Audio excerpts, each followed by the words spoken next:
සුබ දවසක් කියලා පිළිගන්නවා SL කුමාර ටෙක් ඇකඩමි YouTube channel එකකින් ගෙන තවත් අලුත් වීඩියෝ එකකට. ඉතින් අද මම ඔයාලට කියලා දෙන්න යන්නේ data අඩුවෙන් YouTube ගන්න අපි YouTube එකෙන් හදාගත යුතු settings වගේක් ගැනයි. ඉතින් යාළුවනේ වීඩියෝ එකට යන්න කලින් කියන්න ඕන ඔයාලා අපේ channel එක subscribe කරලා නැත්නම් subscribe කරලා පහළ තියෙන රතු පාට bell icon එක all කරලා අපිත් එක්ක එකතු වෙන්න. ඉතින් අපි වැඩි කතා නොකර අපි යමු අපේ වීඩියෝ එකට.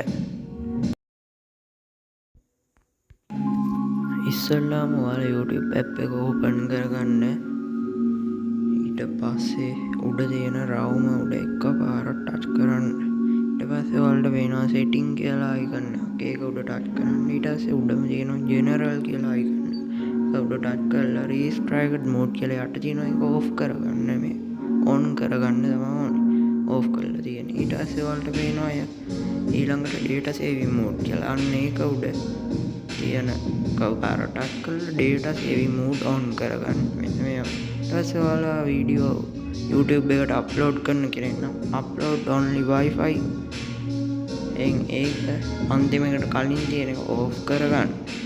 මෙන්න මේ වගේ ඊට පස්සේ ඔයාලා මේකෙන් අයින් වෙන්න. ඊට පස්සේ ඔයාලට පේනවා auto play කියලා icon එකක් දෙනවා ඒක off කරගන්න. හරි.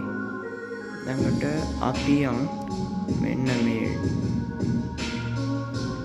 downloads කියන option එක. ඊට පස්සේ ඔයාලට පේනවා download quality අන්න ඒකෙන් ඔයාලට කැමති විදියට හදාගන්න පුළුවන්. high එක දැම්මොත් මේකේ වැඩියෙන් data යන අන්න මේ විදියට.